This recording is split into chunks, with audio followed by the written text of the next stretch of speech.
to another episode of Absolutely Long Island. Today we are going to talk about relationships as usual, but this time we're going to talk about when you are in the middle of a relationship and you want to take it a step further.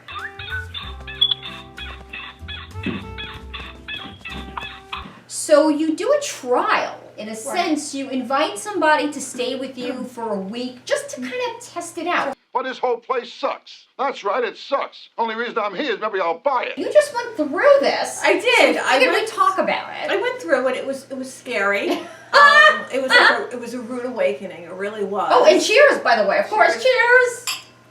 It was a little frightening. I'm still shaky. In what sense? Was my boyfriend decided to stay with me for a week, like a trial, like we talked about. And I found out a lot of things that I've known him off and on for 8 years, but there were certain things that I didn't know about.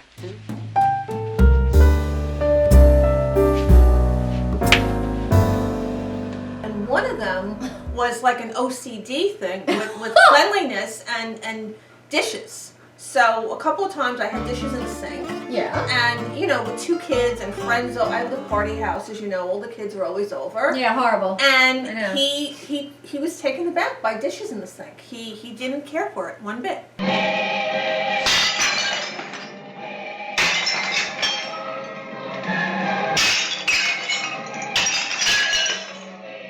Did he set a timer? Like, after the dishes he went was in like, or something? he kept looking at the dishes, and he'd be like, "Oh, dishes are in the sink." Like, so that was like the first thing. So wait a second. So how long were the dishes in the sink for? Tell the audience. Like a couple was of it hours. A day? No, like a couple of hours, I guess. Don't bullshit me. Bullshit. Bullshit. Bullshit. Bullshit. Bullshit. And so he insisted you do them, or did he put on an apron and start moving? No, he wouldn't do them himself, but like I could tell that he was annoyed about the dishes. So I was like on high alert. Every time there was a dish in the sink, I had to put it in the dishwasher because you're trying to be on good behavior and everything, and trying to land somebody, you have to do these things. Yeah. And that was one of the things. And then also the fact that he was like, he went under my son's bed.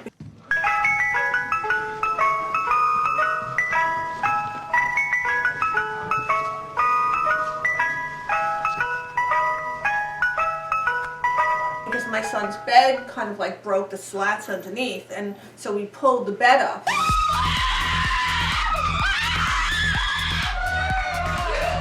From underneath, and he was astonished at the dirt underneath the bed. What a dump.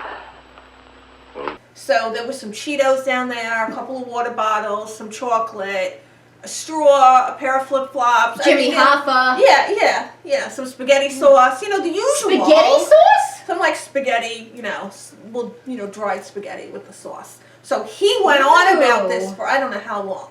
And I was like, oh my God, he's going to break up with me now, blah, blah, blah.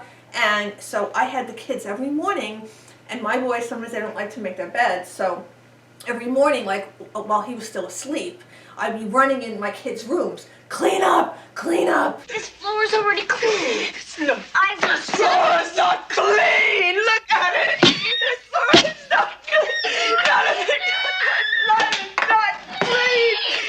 Nothing is clean. It's all blind as a mess. It was so stressful because it was my own house, but I felt like I had to be a different person.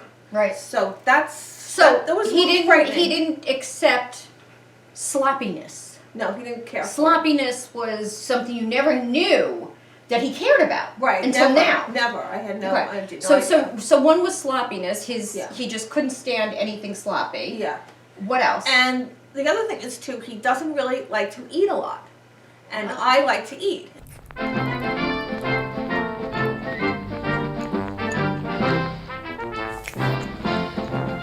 Well, this is the highlight. So we go to this beautiful restaurant one night, right? Come on, you guys. I'm gonna buy us the most expensive meal we've ever had.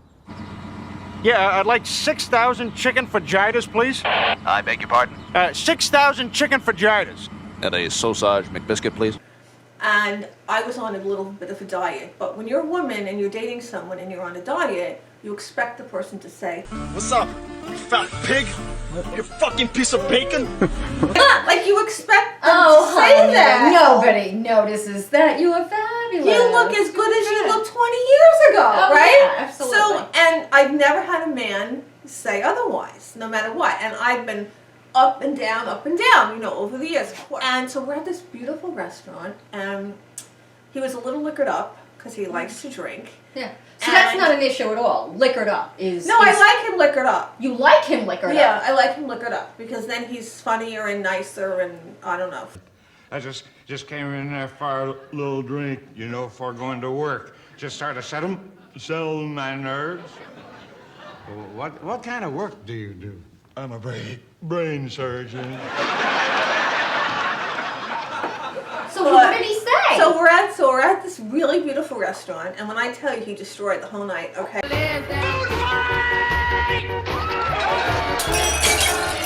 You keep it up. You got some weight to lose there. Oh my And God. I kind of look behind me like, is he talking to somebody else? Is there somebody behind me? Like, he can't be talking to me. You talking to me?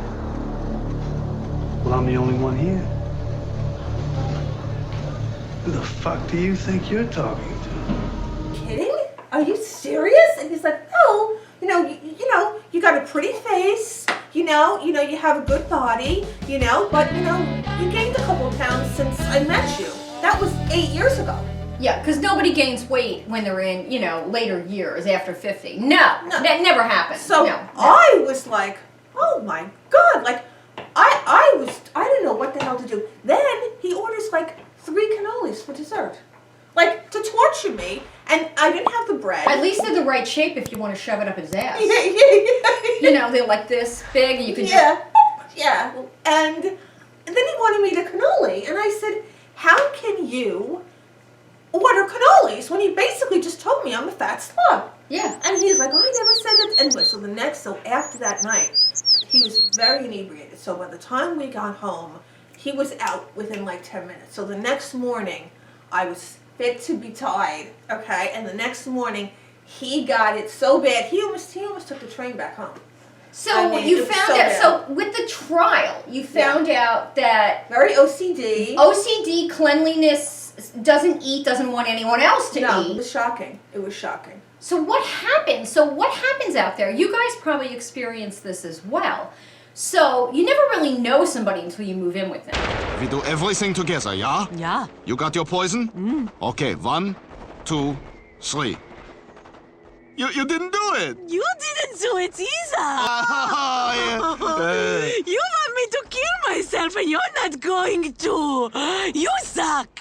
You suck. You suck! A little bit. Well, he helped me put my Christmas lights up. He was good with that. Oh, He kind that's of something. organized the Christmas lights outside the house. So do you recommend this for somebody though, going forward? I mean, do you recommend doing this kind of trial that you did? I do, because now I know what What it's to going expect? to be, what to expect. Like if we end up being together long term, I know some of the issues. So what do you guys think? I mean, is a trial a good thing? Have any of you ever had a trial? How did it turn out? Let us know in the comments below. How does your trial turn out? Do you Right, 'cause you recommend never- it? yeah. I mean, did you get married and then move in with someone for the first time and realize, oh my God, this is a total mistake. I don't even know this person. Right. Was it a strange experience? You never know. Well, we'll end the episode now, but we do want to know if you've had any of these types of relationships where you have this test, a relationship test, and it doesn't turn out exactly like you thought, but you're sticking with it, you're not sticking with it. What are you Right. doing about this? Right. So we will see you on another episode of Absolutely Long Island. Take care. Bye-bye. Bye.